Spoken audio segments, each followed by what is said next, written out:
Ce devait être une consécration. Le triomphe du premier État du monde arabe à accueillir la Coupe du Monde. Des stades de luxe construits au milieu du désert. Un État grand comme l'Île-de-France, capable d'organiser avec magnificence l'épreuve reine du football. Mais rien ne s'est passé comme prévu. Les appels au boycott s'accumulent. De lourdes accusations se multiplient. Exploitation de centaines de milliers de travailleurs immigrés dans des conditions déplorables. On est 40 à l'utiliser.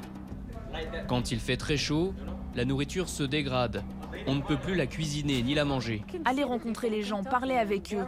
Ils sont heureux de vivre ici. Personne ne les force à venir. C'est un bon endroit pour gagner de l'argent.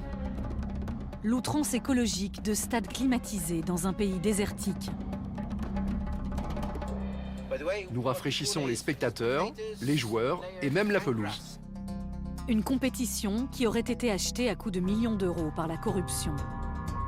Platini m'avait dit qu'en fait, il voulait voter pour les États-Unis. J'ai cru comprendre que la France serait contente si je votais pour le Qatar. J'ai cru comprendre. Mais personne ne m'a jamais rien demandé. Les voici scrutés, analysés, critiqués.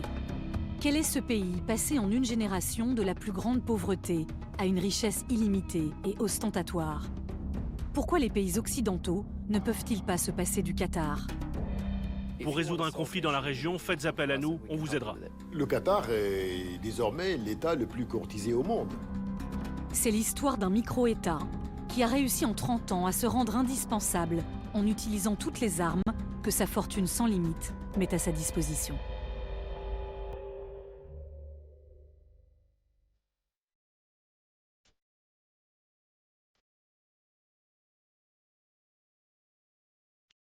Doha est la capitale de l'extrême et de l'abondance.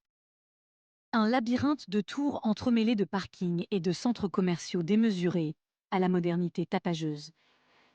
Même le souk a été intégralement relooké pour la Coupe du Monde. Propreté impeccable et caméras de vidéosurveillance. Les citoyens qataris sont les plus riches habitants de la planète. Le salaire moyen dépasse 5 000 € mensuels. Ali a 61 ans. Il est né au Qatar et a travaillé en France pendant 25 ans. Quand j'étais petit, mon père m'amenait ici avec mon frère pour acheter les vêtements pour les fêtes, pour l'Aïd. Quand je me promène ici, c'est un peu, je retrouve mon enfance en fait. Mais ça a beaucoup changé ou c'est toujours pareil? C'est moderne, c'est climatisé, mais avec cet aspect ancien. Parce que les gens viennent... C'est un peu made in China? C'est partout bien made in China maintenant. Ali était ambassadeur du Qatar pour l'UNESCO à Paris. Mais ici, il n'est pas un privilégié. Son train de vie est totalement représentatif des habitants du pays. La famille possède 8 voitures, de puissants 4x4, une Bentley, une Rolls-Royce. Il y a 1 milliard de voitures. Vous avez beaucoup de voitures. Ça veut dire que les garçons conduisent, la fille conduit, la maman conduit. Pour faire les courses, pour aller au travail, il faut la voiture, jusqu'à maintenant. Comme tous les Qataris, toute sa vie quotidienne est en quelque sorte sponsorisée par l'État. Pour commencer, une fois les études terminées, l'État vous offre un terrain pour faire construire votre maison. Alors c'est l'entrée agencée par Amina. Je l'appelle ministère de l'Intérieur. Et ministère de l'Extérieur. Ou des Affaires étrangères. Ici, c'est le salon familial. Ensuite, pour financer les travaux, les Qataris ont droit à des prêts à taux zéro sur 20 ans et sans condition de revenus. Ici, c'est la piscine. C'est la piscine vide pour l'instant parce que il y a une fuite. Je suis en train de réparer. Encore plus inimaginable, les Qataris ne payent ni l'électricité ni l'eau. L'État prend tout en charge et donne à chaque famille, tous les ans, son stock gratuit d'aliments. Une carte familiale, moi et Ali, et même mon enfant qui est bien marié, d'avoir 100 kilos de riz, 100 kilos de farine, un carton d'huile, un carton de lait, 100 kilos de sucre pour chaque famille. C'est des aliments qui sont supportés par l'État, les aliments de base. Et quand il s'agit d'éducation, l'accès aux écoles internationales les plus prestigieuses et onéreuses est totalement gratuit. L'État a créé un gigantesque campus appelé Education City et fait venir des universités américaines et anglaises renommées, ou encore HEC Paris.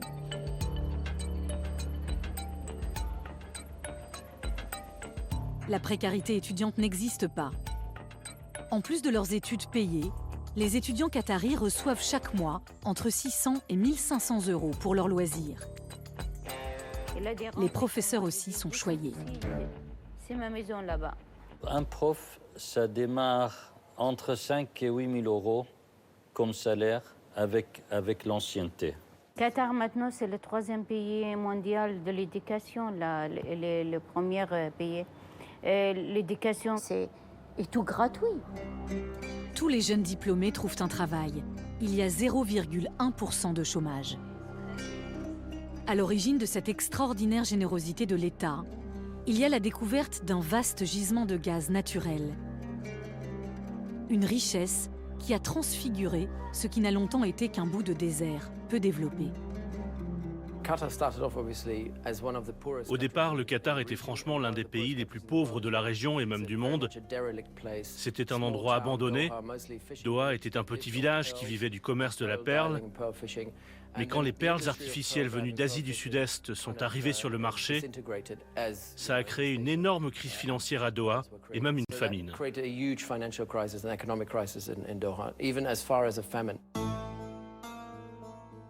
Le Qatar, dans les années 70, la plupart des bâtiments ne dépassent pas 3-4 étages. Il y a encore beaucoup de maisons en terre crue, en poutres de bois. Donc voilà, c'est une ville très assoupie, en retrait de la modernité, en retrait de la technologie occidentale. Et puis évidemment, tout va changer au début des années 90 avec la découverte du fameux gaz et le début de l'exploitation, de l'exportation de gaz liquéfié. Ils sont passés d'une génération, du chameau, à la Cadillac.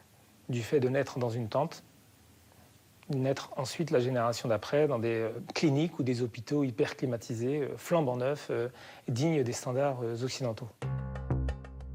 Un développement express, foudroyant, emmené par une famille, les Al Thani. La tribu est dominante depuis des décennies. En 1995, un homme rêve de faire du Qatar une superpuissance, l'émir Ahmad Al Thani. Il voulait absolument que le Qatar se distingue des autres pays. Il était persuadé que le Qatar avait un rôle à jouer. Et je pense aussi qu'il a été, lors de ses voyages, c'est lui-même qui le raconte d'ailleurs, à la douane, on demande à Cheikh Hamad Ben Khalifa où se trouve le Qatar, et il a été vexé. Comment ça se fait qu'on ne connaît pas son pays? Pour assouvir ses rêves de grandeur, contrairement à ses voisins qui exploitent jusqu'à plus soif le pétrole, le cheikh fait un pari, le gaz naturel liquéfié. Mais il faut un emprunt démesuré pour développer l'extraction du gaz. On est en 1990, il peine à trouver des financements. Personne à l'époque ne l'avait pris au sérieux. Quand il a voulu vraiment investir dans le GNL, le Qatar avait besoin d'argent et il a contacté plusieurs compagnies, plusieurs banques. ExxonMobil et Total ont suivi. L'émir du Qatar a investi des milliards, contrairement à l'avis même de certains économistes et certains scientifiques. Le Qatar dispose de 13 à 14% des réserves mondiales de gaz. Il est assis sur le plus grand champ de gaz avec l'Iran. Donc c'est un immense champ qui court sur le Golfe. Et donc évidemment, c'est du offshore. Donc ça coûte cher à extraire, mais en même temps, ça rapporte beaucoup, bien sûr. Ces infrastructures et ces investissements vont arriver à maturité au milieu des années 90. Et à un moment donné, vers la fin des années 2000, le Qatar va avoir des retombées financières absolument considérables, jusqu'à en faire, en 2011, le pays le plus riche par habitant. La manne des hydrocarbures ne suffit pas à expliquer l'extraordinaire transformation du petit émirat. Rien n'aurait été possible sans une autre ressource illimitée. Une main-d'œuvre immigrée, sous-payée et surexploitée. C'est la face cachée du miracle qatari.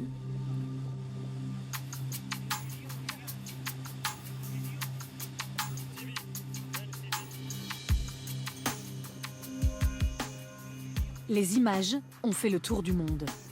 Des centaines de Népalais, Indiens, Africains, travaillant sous des températures de 45 degrés pour construire de gigantesques stades en un temps record. Selon l'Organisation internationale du travail, il y a eu, rien qu'en 2020, 50 morts et plus de 500 blessés graves. Sharon Burrow dirige une ONG qui défend les droits des travailleurs. Avec elle, nous avons pu visiter un camp d'ouvriers lors des premiers chantiers de la Coupe du Monde, en 2014. C'est une visite clandestine, sans autorisation de l'entreprise qui gère ces installations. Bonjour. On vient juste voir quelques amis, ok? Il faut faire vite. L'agent de sécurité est déjà en train d'appeler quelqu'un. On va faire ce qu'on peut et après on va devoir partir. Si la police arrive, elle peut nous arrêter et nous expulser du pays. Les médias, comme les ONG, ne sont pas les bienvenus dans certains camps. Nous comprenons vite pourquoi.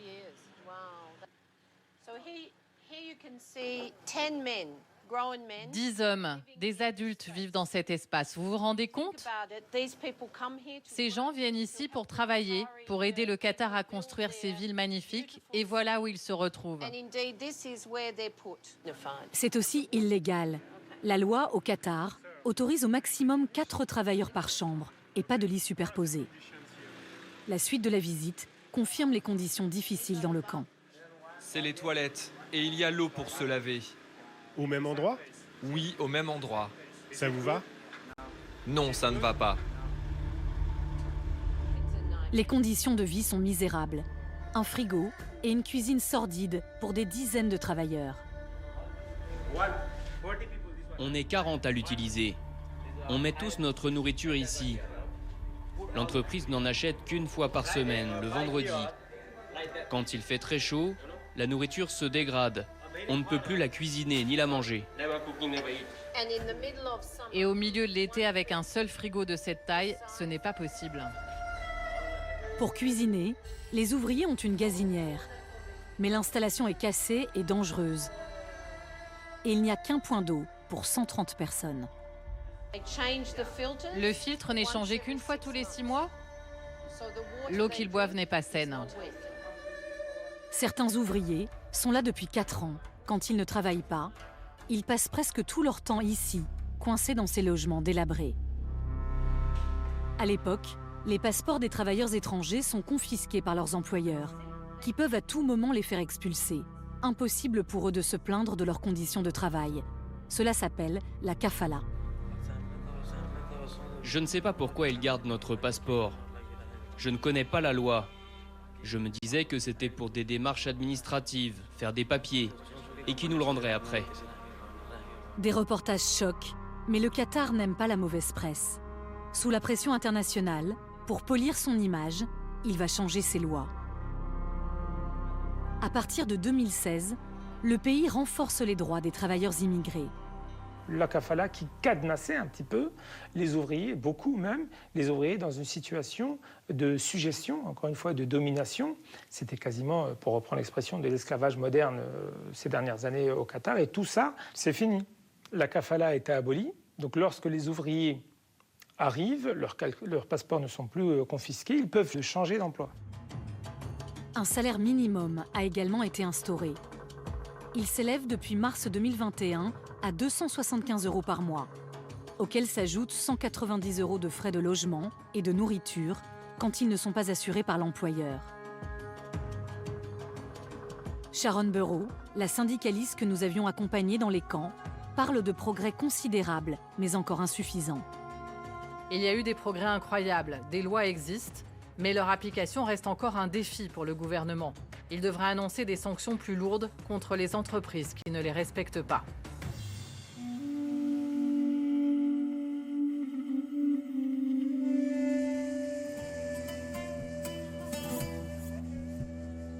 Le Qatar s'adapte sous la pression. avec parfois un pragmatisme déroutant. Il est 5 heures du matin dans le désert, à 1 heure de Doha, la capitale. Il fait déjà 35 degrés.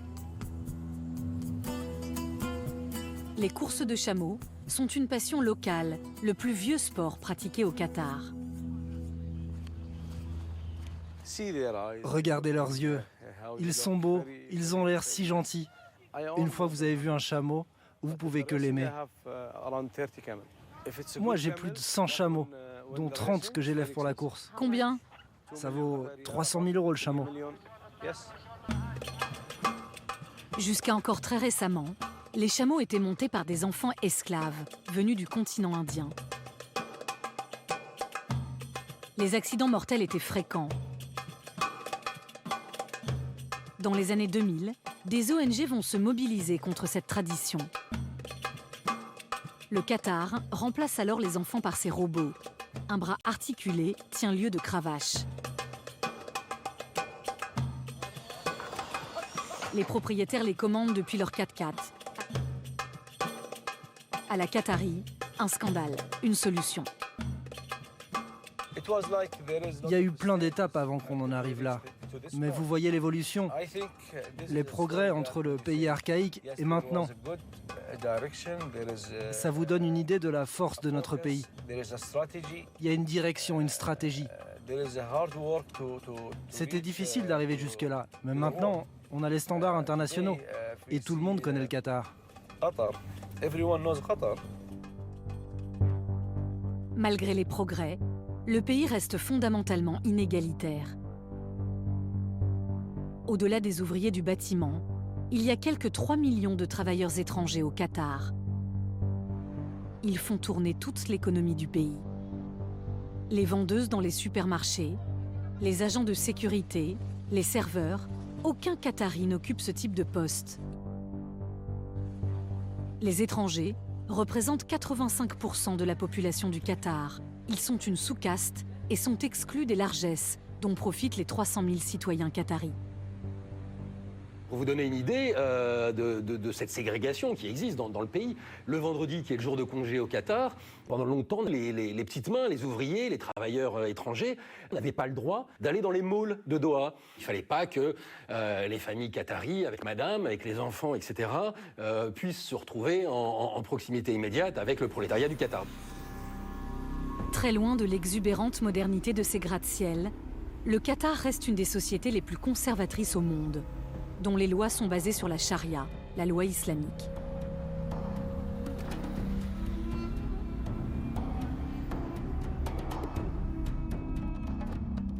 Entre modernité et tradition, le Qatar revendique une double identité, à l'image de l'émir, à la tête de l'État.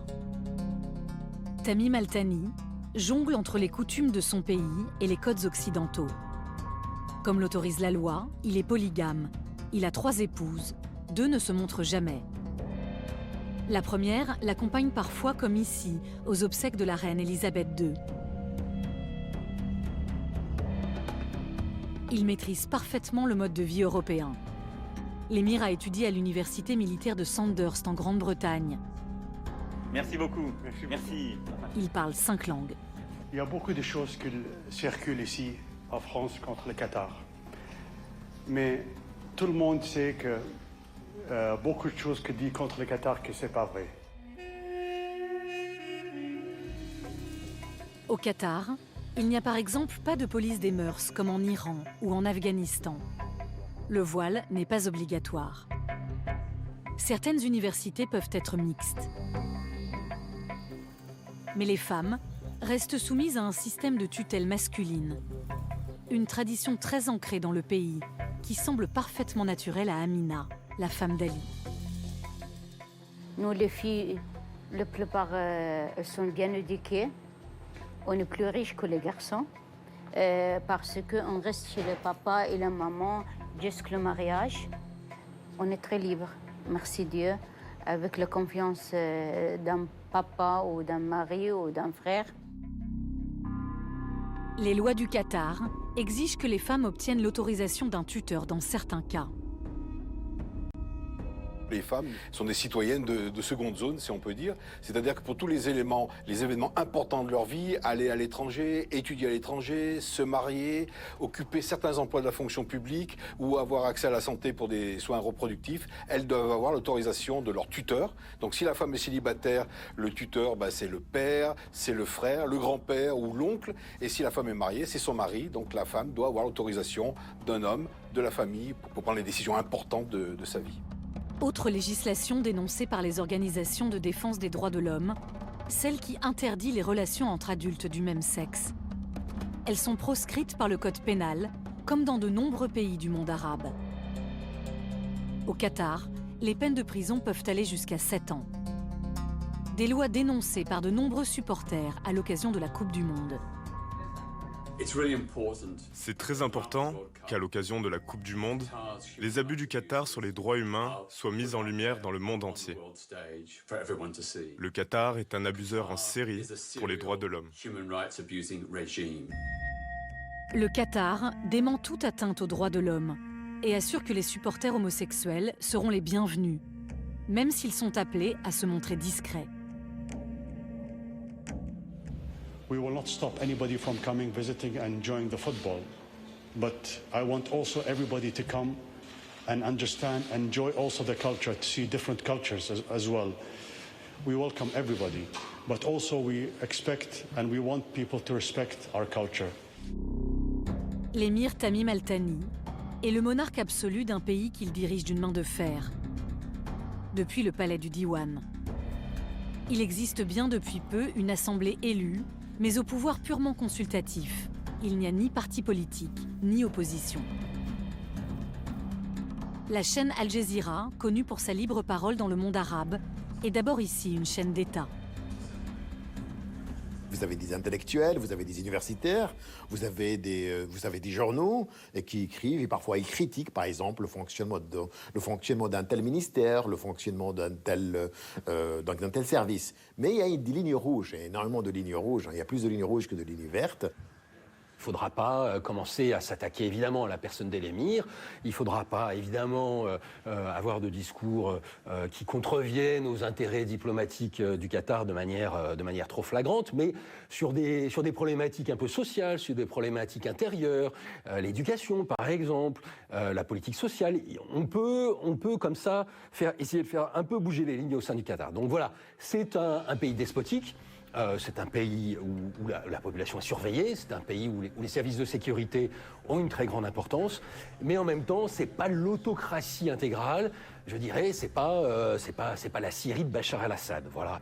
Un régime jamais critiqué. Les Qataris se sentent-ils muselés? Nous avons posé la question à Amina et Ali. Est-ce qu'il y a une opposition politique? Mais pourquoi faire? On voit la richesse de ce pays dans les rues, dans nos maisons. La maison que j'ai, c'est la même maison à peu près, de surface, de le frère de Ali, de mes sœurs, de toute la famille de la quartier. Alors, il n'y a pas de pauvres au Qatar. Non, du coup, il n'y a pas de raison de se révolter, c'est ça ce que vous voulez dire? Bien sûr. On ne paye rien pour la vie, là. On achète des marques, la voiture, et on fait des investissements. Les citoyens sont devenus des actionnaires et pas vraiment des citoyens qui réclament plus de droits. Ils sont actionnaires dans un pays. Le pays, c'est comme une société. Ils ont des dividendes. Ils sont gagnants, finalement. Ils ont tous les avantages. Mais attention, il y a une sorte de contrat social. Vous savez, quand il n'y a pas de partage des pouvoirs, il y a un partage du gâteau. Le gâteau, il est tellement immense au Qatar, puisque le Qatar a le salaire le plus élevé au monde. Et donc, finalement, pourquoi s'opposer? Grâce à cet incroyable magot, la famille régnante achète la paix à l'intérieur du pays. Ses ressources illimitées lui permettent aussi de s'offrir le soutien indéfectible des grandes puissances occidentales.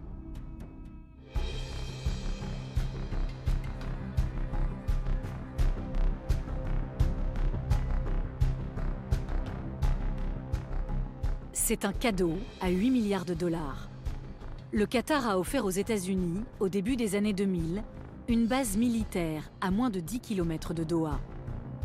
Elle accueille le commandement des forces américaines pour tout le Moyen-Orient. En contrepartie, le Qatar compte sur la protection américaine, sa bienveillance et un accès facilité aux présidents américains. The base is incredible. It's what they've done there is absolutely and a great place to have it, right in the middle of the Middle East, and so obviously it's a very important location. Mais plusieurs obligés valent mieux qu'un. Dans sa diplomatie du carnet de chèques, l'émirat multiplie les achats d'armes auprès des puissances occidentales. François Hollande fait personnellement le déplacement à Doha en 2015 pour signer la vente historique de 24 avions Rafale. Grâce à son fonds souverain de 460 milliards de dollars, le Qatar s'implante partout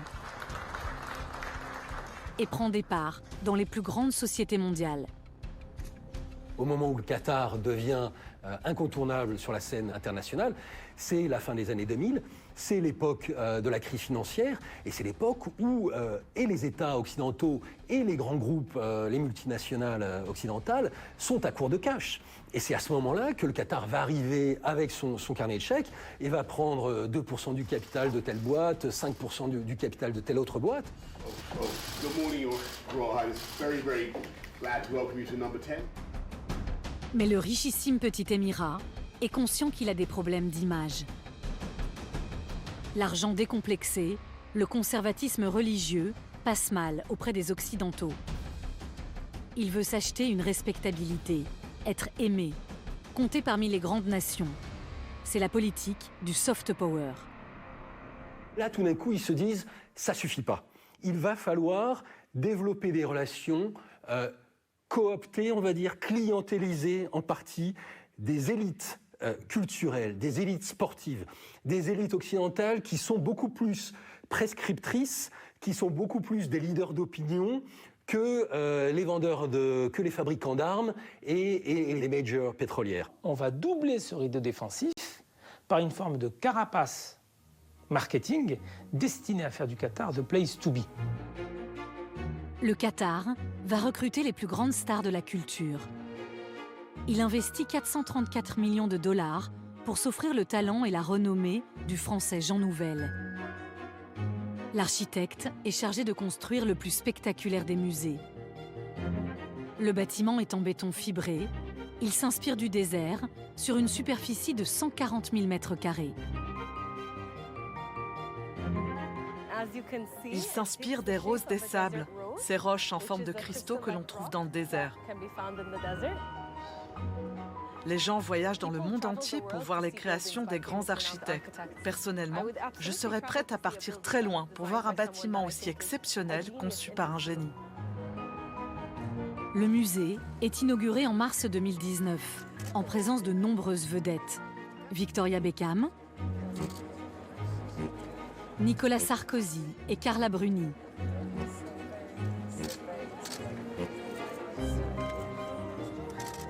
Ou encore Jack Lang. Il y a beaucoup d'avantages à investir dans la culture. La culture, c'est la visibilité. Quand vous rayonnez bien au-delà de vos frontières, quand vous devenez une source d'inspiration, une source de connaissances, les gens s'intéressent à vous. Pour promouvoir sa modernité et incarner la culture, le Qatar choisit une femme, la petite sœur de l'émir, la Sheikha Al Mayassa. Elle a fait ses études à Paris, à Sciences Po et aux États-Unis. Ce qui est intéressant avec la Sheikha Al Mayassa, c'est qu'elle a une vision. Elle sait ce qu'elle veut. Et elle veut quoi? Elle veut faire du Qatar un carrefour culturel mondial. Mayassa, c'est le bras armé du Qatar dans les salles de vente, les Drouot, les Sotheby's, etc., dans les salles de vente d'objets d'art des capitales occidentales. Elle a un goût assez sûr et elle a un flair et, comment dire, évidemment, un carnet de chèques illimité qui lui a permis de doter le Qatar de collections d'une importance très, très, très grande. Elle achète, au nom du Qatar, pour 250 millions de dollars, les joueurs de cartes de Paul Cézanne. C'est à l'époque le tableau le plus cher de l'histoire. La princesse prend la pose avec les grands noms d'Hollywood, comme Robert De Niro, ou des célébrités, comme le roi Charles.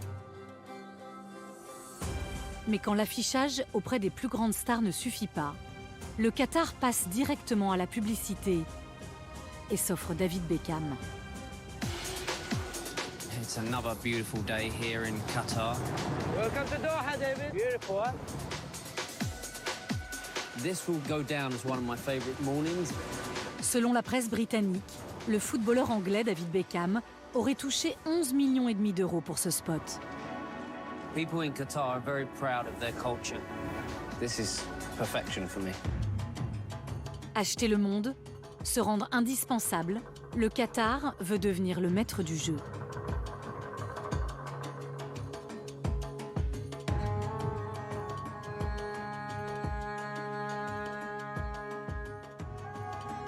Kaboul, c'est le chaos dans les rues de la ville. La panique s'empare des habitants terrorisés. 100 000 personnes vont être évacuées. Les Américains sont alors obligés de faire appel au Qatar, l'un des seuls pays au monde à parler régulièrement avec les talibans. Le plus grand pont aérien depuis la Seconde Guerre mondiale n'aurait pas pu être organisé sans le petit émirat.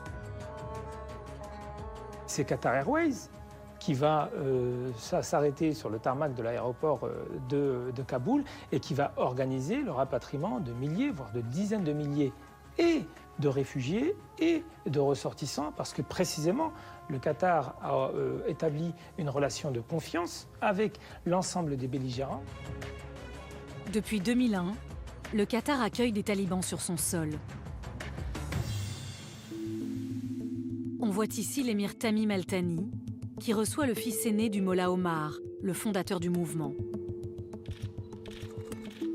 Comme avec les frères musulmans, le pays entretient des liens privilégiés avec les islamistes les plus radicaux pour être un médiateur de premier plan. Le Qatar, ce qu'il fait, c'est qu'il développe des relations avec tout le monde. Il parle en fait à tous les acteurs, en disant qu'on ne dialogue pas seulement avec ses amis, mais avec tout le monde. Et de ce fait, il abrite sur son sol plusieurs opposants. Vous savez, plusieurs puissances étrangères ont besoin de certains États pour faire le travail que les Américains ou que les démocraties occidentales ne veulent pas le faire. Et donc, si on a un État qui est disponible et qui se rend disponible pour faire la médiation ou pour faire aussi certaines négociations, qu'on ne peut pas le faire publiquement, eh bien, c'est le Qatar. Le Qatar est aujourd'hui un interlocuteur indispensable sur la scène diplomatique mondiale. Depuis la guerre en Ukraine et la crise du gaz, les Occidentaux se battent pour obtenir ses faveurs. Le Qatar est désormais l'État le plus courtisé au monde. La crise en Ukraine a propulsé ce pays-là pour devenir finalement la destination préférée de plusieurs chefs d'État, de plusieurs compagnies pétrolières et gazières. Le Qatar n'a jamais été aussi puissant sur le marché du gaz liquéfié. La crise de l'énergie ne va pas se résoudre en un an, ça va durer. L'insécurité énergétique de l'Europe ne va faire que s'accroître. Les Européens doivent se sevrer du gaz russe. Ça veut dire qu'il faut qu'il vienne de quelque part. Si vous regardez l'Allemagne, l'Italie et potentiellement la France, ils vont être obligés d'acheter du gaz qatari. C'est déjà le cas des Britanniques. Donc le Qatar est un pays avec lequel vous devez faire des affaires. Dépenses illimitées, lobbying, diplomatie audacieuse et décomplexée. Pour exister, le Qatar a cherché aussi à obtenir le Graal, l'organisation de la Coupe du monde de football. Il a utilisé toutes les armes à sa disposition pour la conquérir, contre tous les pronostics.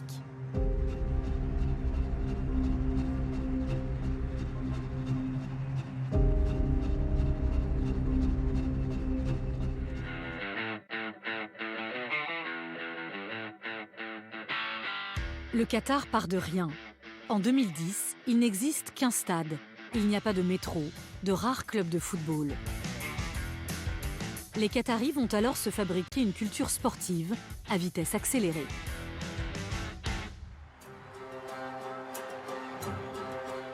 C'est l'émir en personne qui monte au front, avec d'abord le rachat du club Paris Saint-Germain en 2011 pour 70 millions d'euros.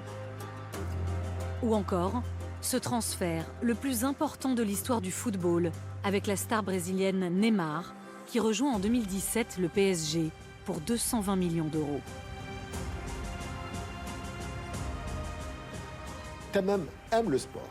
Et il a toujours adoré le sport, c'est un joueur de tennis confirmé dans son pays. Il a toujours aimé le football et il a vraiment développé ce soft power en disant que le Qatar peut devenir aussi une plateforme du sport mondial. C'est lui qui a toujours voulu aussi avoir en tout cas la position de PSG et maintenant c'est l'homme qui va organiser la Coupe du Monde. Tamim Al Thani, c'est vraiment le grand Manitou de la politique sportive du Qatar à l'époque. C'est l'homme qui décide de tout, qui supervise toutes les candidatures justement du Qatar, dont évidemment la Coupe du Monde de foot. 12 ans après, ils exhibent 8 nouveaux stades, prêts à accueillir les meilleurs joueurs du monde. La Coupe du Monde, c'est évidemment le couronnement. C'est le couronnement de 30 années de développement à toute allure, au forceps du Qatar. C'est le moment de convergence de toutes ces politiques de soft power, de clientélisation des élites occidentales. Tout doit aller vers ce climax qui va être le mois de la Coupe du Monde. Mais pour cette Coupe du Monde, les Qataris ne veulent pas se contenter de faire de la figuration. Pour aller le plus loin possible dans la compétition, ils ont créé l'académie Aspire.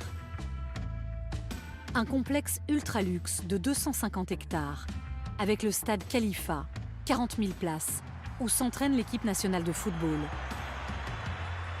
Ainsi que le dôme Aspire, le plus grand stade couvert au monde, dessiné par un architecte français et qui comprend 13 terrains. Des entraîneurs étrangers viennent travailler ici, comme l'Espagnol Edorta, directeur technique de l'académie. Il est très discret quand on l'interroge sur son salaire, mais devient dithyrambique dès lors qu'il s'agit de vanter l'académie. Ici, je pense qu'on est supérieur à tout ce qui peut se faire ailleurs dans le monde du point de vue des équipements. Il n'y a pas d'équivalent à Aspire. Il y a des endroits de grande qualité, j'en connais beaucoup, mais ici, c'est unique.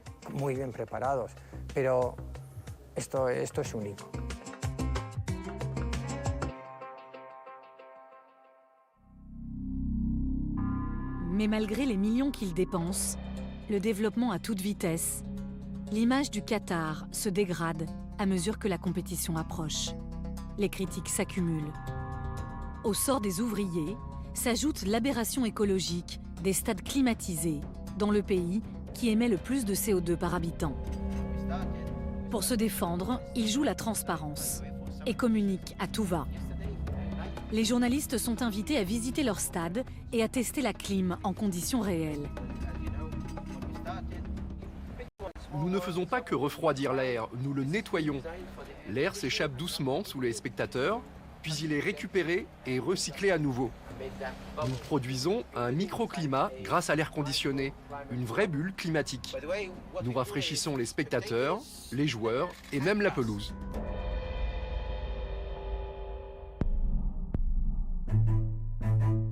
Le Qatar mobilise aussi ses sportifs pour défendre la cause. Dans ce stade flambant neuf et climatisé de la banlieue de Doha, l'équipe nationale de football féminine s'entraîne tous les soirs. Leur capitaine, Souad, ne croit pas une seule seconde que les ouvriers des chantiers soient maltraités. Allez rencontrer les gens, parlez avec eux. Ils sont heureux de vivre ici, personne ne les force à venir. C'est un bon endroit pour gagner de l'argent. Le Qatar est riche, donc les gens viennent ici librement. Et la question de l'écologie. Pour la Coupe du Monde, ces gros stades avec de la climatisation partout, qu'est-ce que vous pouvez en dire? La clim, c'est une innovation, une idée géniale. Moi, en tant que joueuse de football, je pense que c'est formidable. Je peux jouer n'importe quand, le matin, l'après-midi, la nuit, sans me soucier des conditions météo. Pour moi, c'est formidable. Les gens ne doivent pas nous critiquer. Ils n'ont qu'à climatiser leur stade. S'ils le font, ils verront que c'est génial. Je ne comprends pas cette polémique. Là, on est dans le revers de la médaille. Le Qatar, finalement, est en train de payer les conséquences fâcheuses, inattendues de son point de vue, d'un investissement trop rapide et trop visible. Mais une autre accusation ronge l'image du Qatar, la corruption. Le pays a-t-il acheté les votes du comité de la FIFA, chargé de désigner l'organisateur de la Coupe du Monde 2022 ? On a toujours eu, historiquement, dans l'attribution des Coupes du Monde, un certain nombre de zones grises où la FIFA n'a pas aidé en matière de transparence et de respectabilité. La justice est saisie depuis 7 ans. Aux États-Unis, dans un acte d'accusation, le procureur fédéral de Brooklyn écrit que 3 membres votants du comité exécutif de la FIFA ont bien été soudoyés par le Qatar. En France, le parquet national financier a ouvert une information judiciaire en 2019 pour corruption active et passive. Au cœur de l'enquête, un déjeuner secret à l'Élysée, quelques jours avant l'attribution de la coupe. Autour de la table, Nicolas Sarkozy, alors président de la République, le géant du football Michel Platini, qui est aussi président de l'UEFA, et le prince héritier Tamim, devenu émir du Qatar. Mediapart a pu reconstituer de nombreux détails de ce déjeuner grâce à des notes préparatoires qui ont été saisies par la police dans le cadre de l'enquête judiciaire et qui montrent très clairement que le but du déjeuner, c'était de convaincre Michel Platini de voter pour le Qatar. Et l'Élysée savait parfaitement, parce que Michel Platini l'avait dit, que en fait, et il y a plusieurs témoins qui l'ont confirmé, qu'en fait, il voulait voter pour les États-Unis. J'ai cru comprendre que la France serait contente si je votais pour le Qatar. J'ai cru le comprendre. Mais personne ne m'a jamais rien demandé. Nicolas Sarkozy ne vous a jamais demandé de voter pour le Qatar? Non. Non. Il vous l'a fait comprendre? Là, il l'a fait comprendre. Il n'y avait pas le président d'Australie à table. Y a-t-il eu de l'argent échangé? Des faveurs promises? Le rachat par le Qatar du PSG, alors en grande difficulté financière, intervient 6 mois plus tard. Le Qatar dépense à tout va pour séduire la Fédération internationale de football. Un homme est au cœur de l'enquête, un intime de l'émir, Nasser Al-Khelaifi, président du PSG et patron de la chaîne beIN Sport.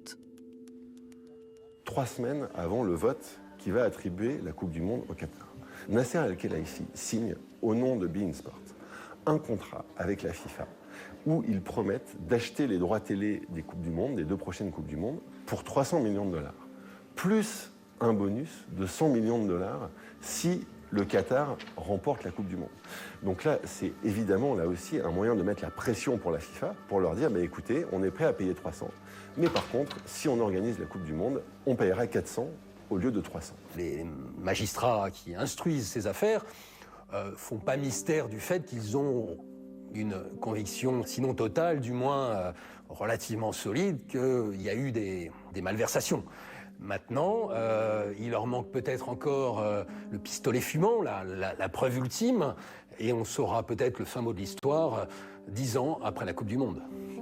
Je pense qu'il n'y a pas eu une seule Coupe du Monde, y compris celle de 2006 en Allemagne, où au moment de l'appel d'offres, de l'argent n'a pas été échangé dans l'ombre. Et c'est pareil pour la Coupe en Afrique du Sud, en Russie et au Qatar aussi. Le problème, ce n'est pas les pays. Les pays jouent le jeu parce que tout le monde le fait. C'est la FIFA qui autorise ce type d'activité parce que c'est comme ça que la FIFA opère. Et c'est ce qui va mal dans le monde du sport. Les critiques sont tellement violentes que l'émir Tamim prend la parole en septembre 2022 pour une mise au point. Even today, there are still people who cannot accept the idea that an Arab Muslim country would host a tournament like the World Cup. These individuals, including many in positions of influence, have launched attacks at a pace never seen before when a mega sporting event was hosted by other countries on different continents. We are so proud of the development, reform, and progress we have made, and we are grateful for the spotlight that the World Cup provided, which inspired us to make these changes at a lightning speed. Le Qatar est aujourd'hui une puissance totale que rien ne semble arrêter. Un minuscule pays devenu un géant. Mais peut-il éternellement vivre ainsi? A-t-il un talon d'Achille? La véritable inconnue et le véritable danger pour le Qatar, il est environnemental. Ils sont exposés à une élévation du niveau de la mer, 2 mètres d'élévation du niveau de la mer, 50% de la ville se retrouve sous les eaux. Et puis l'autre danger auquel ces pays sont exposés d'un point de vue environnemental, c'est évidemment l'élévation de la température qui va faire que ces pays vont devoir encore plus consommer de climatisation, donc encore plus consommer d'électricité. Donc ça va être le véritable défi dans les prochaines décennies pour ces pays. La crise écologique n'est pas encore rentrée dans les mœurs qataris. Ils n'ont pas du tout pris conscience du problème.